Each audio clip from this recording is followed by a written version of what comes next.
Hey guys, I'm Marta Geek. In this video I have an unboxing and hands-on look at the MSI Claw A8.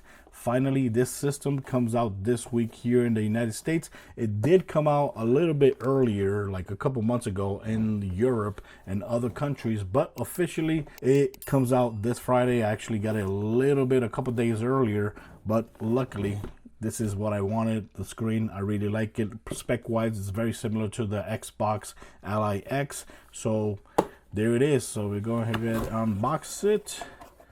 There you go. Look at that. It seems that this has one of those cardboard built docks, which obviously I'm not going to be using.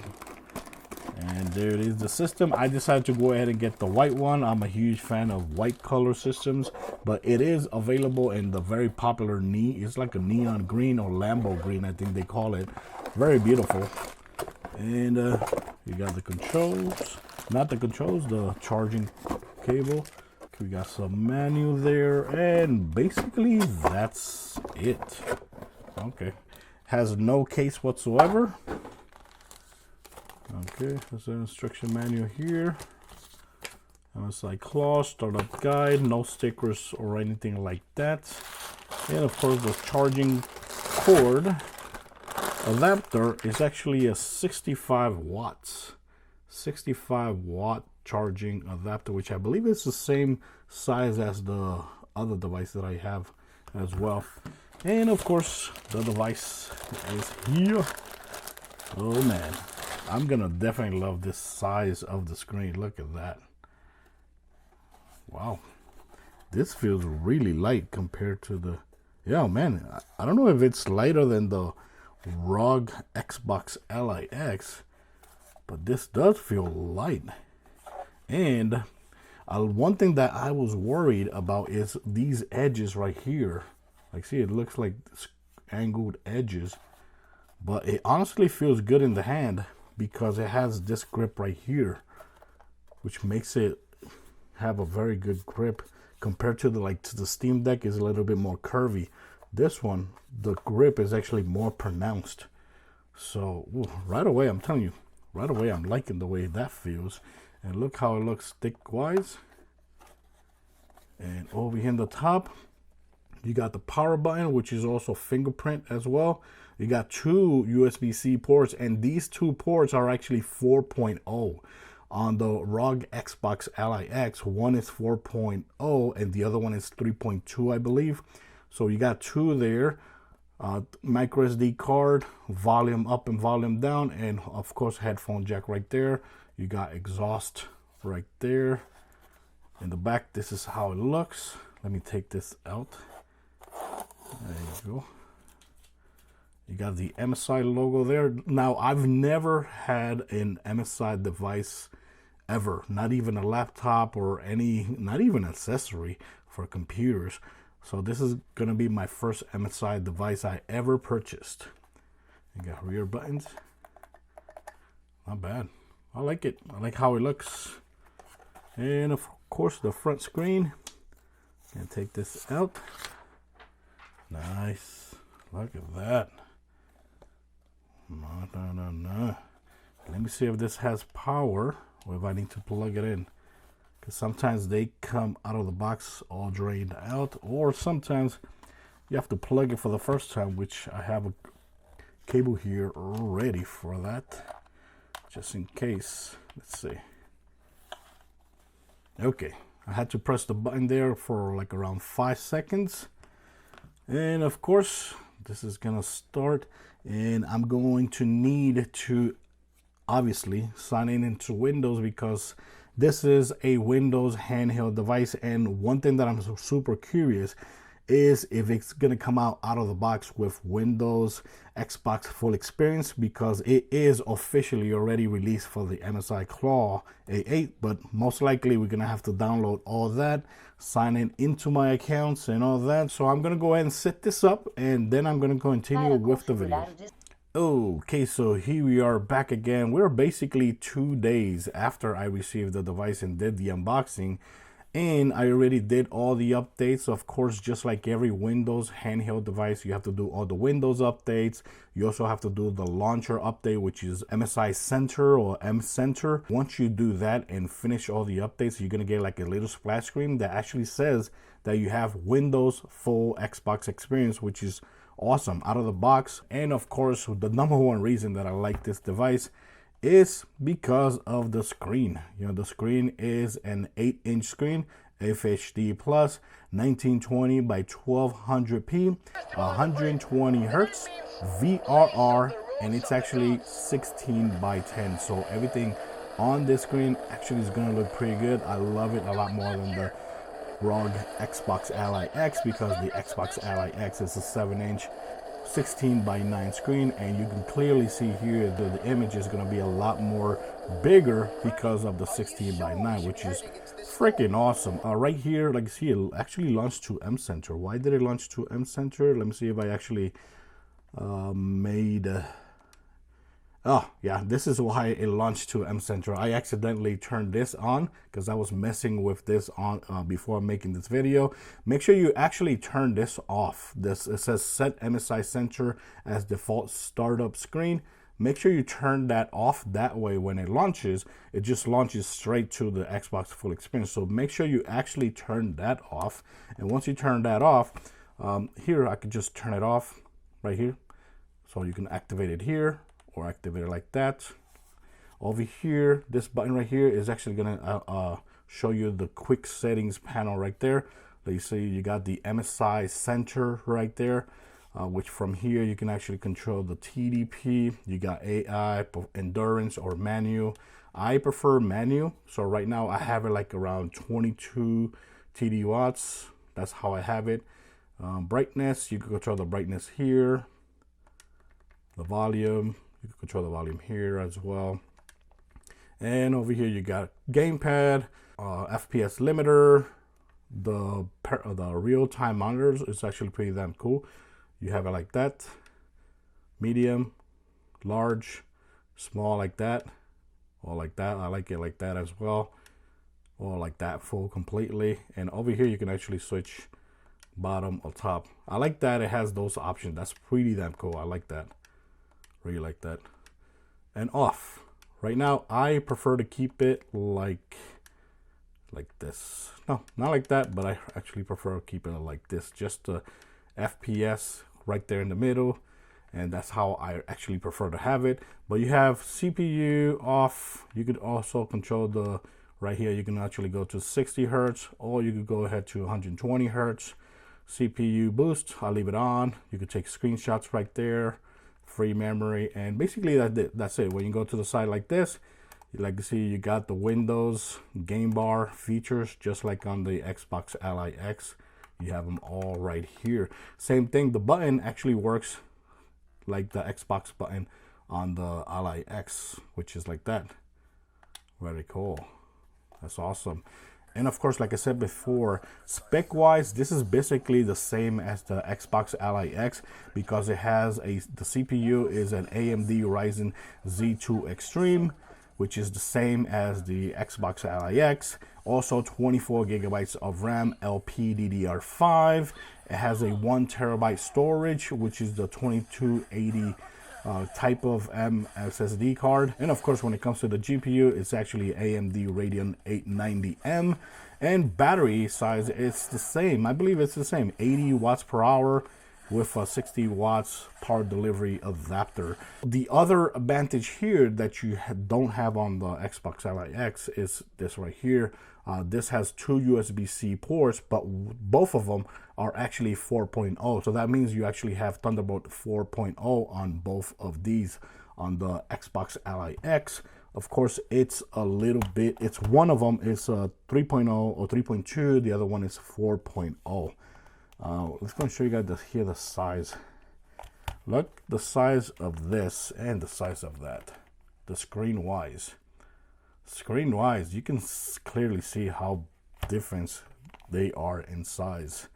Now, one thing to keep in mind is that design wise, I don't know, design wise, I think it's okay. I don't think it's like revolutionary. If you're asking me which of my devices looks better, this or the Ally X, I think the Ally X actually looks better than this because it looks more unique and it has the handles and all that. Ergonomic wise, the Xbox Ally X, I still believe feels better than this. Some people are not gonna like is that the handles are actually very angular, just like here in the front is angular, but when you're holding it, honestly, it feels comfortable. But on the back, it's actually also very angular as well. It's not like curvy. So some people might not like that. Some people could like that. Honestly, it feels better in your hands than they look in photos.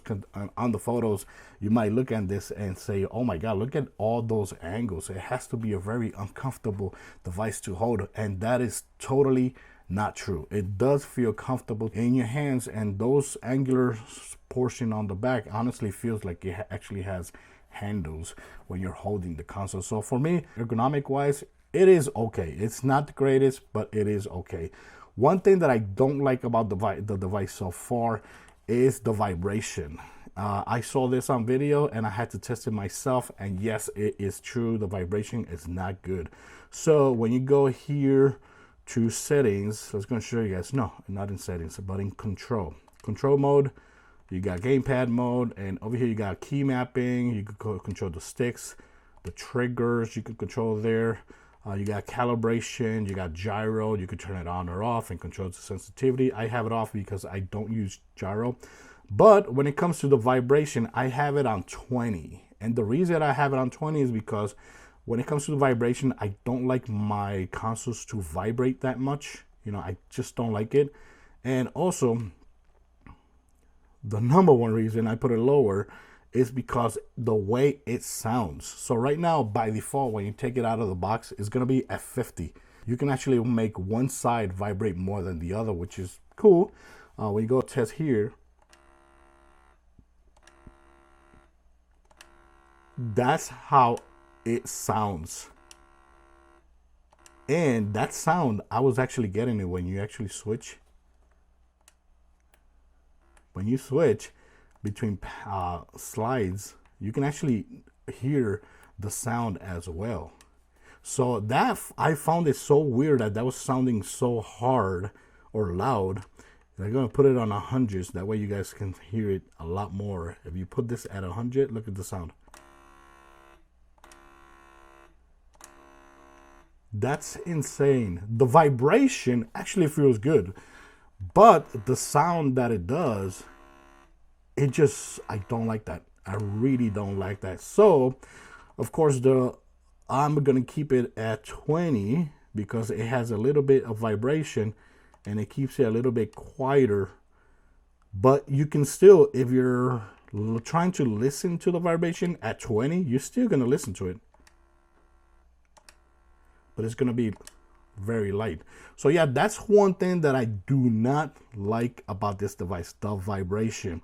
User scenario, this is of course where you control the AI engine, so it can actually give you the TDP that it requires per game.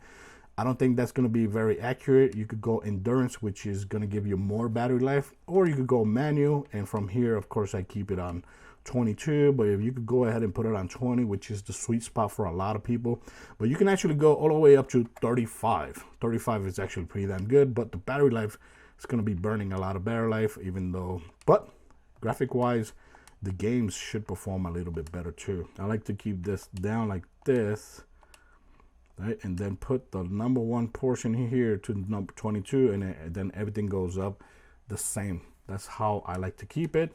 Of course, you can control the fan speed. I already showed you this, news and update. This is where you're going to get your updates, so make sure you scan there and get your updates from there.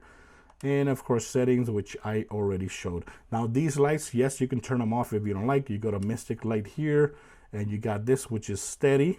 And steady, you can actually put this rainbow, and it shows you rainbow but steady instead of circling. You can also, you could switch to breathe, and you see that it's going to be breathing type lights. You could go to wave. You could go to cycle. Cycle is actually pretty good because it switches between colors. So if you like switching between colors, This is gonna evenly switch between colors, and you got the speed you could change to. Info mode, this is pretty good because if you switch to gamepad mode, it switches to green. Desktop switches to blue. MSI sensor switches to red, and or you could just turn it off. So if you want to save a little bit more battery, you could just turn it off. I like to keep it at steady and rainbow. Or if I want to have just one color, I like to keep it just one color there. I can choose the color that I want. Like if I want blue or green, I can go and switch green, and look at that, it stays green like that. And what I like is that the buttons are actually also changes color as well. So if this changes to green, the buttons over here changes to green too.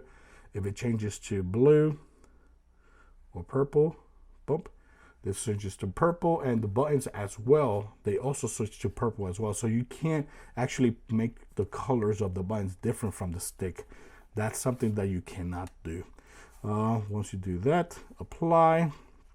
Of course, you got noise cancellation. That's for the microphone, gallery, system info, battery. You can go ahead and switch the battery to 80% if you don't want this to actually charge at 100% all the time. So you could go ahead and put it on 80. And general settings, make sure, of course, you actually turn that off. That way, when you launch the system, it actually launches directly to this right here, which is the Xbox Full Experience. That's it. That's all you have to do. And over here, of course, if I switch to Windows Desktop, boom, switch to Windows Desktop very easily. Of course, make sure you do all the updates. The only thing that I had to do here when I switch to Windows is to make sure after you do all the updates, you go to gaming, and over here it says free screen experience. Make sure you actually choose Xbox, because by default, after all the updates, it did not say Xbox. So if it doesn't say Xbox there, it's not gonna load to the Xbox Full Experience when you turn it on. So make sure here you actually put it Xbox, and that's it. Over here as well, make sure this is checked, and that's it. Tap right here and hold. You can see the multi windows, which is the same as before. And from here, of course, you can switch to Windows Full Experience, and you can restart so you can get the optimal experience, or you could just switch and just, if there's something running in the background, it's gonna stay running in the background. So yeah, other than that, I like the system because of the screen. I think the screen is way better than the Xbox Ally X. I really do prefer this device for the screen over the Ally X. But ergonomic wise, the Ally X still feels better than this. But other than that, you know, this is a very good device. This is honestly a very good device, and spec wise is the same as the Ally X. The screen is way better. I think it's way better. But let me know in the comments what you think about the MSI Claw A8. Do you like it or not? Do you prefer the Xbox Ally X over this? And what do you guys think about the screen? I think the screen looks awesome, and performance-wise, it's actually pretty damn good. But of course, the only thing that I really don't like that stands out is the vibration. Other than that, this feels very good. So guys, thanks for watching this video. Let me know in the comments what you think about this device, and I'll leave links in my descriptions for this device just in case you're interested. Thanks for watching. Till next time, guys. Bye-bye.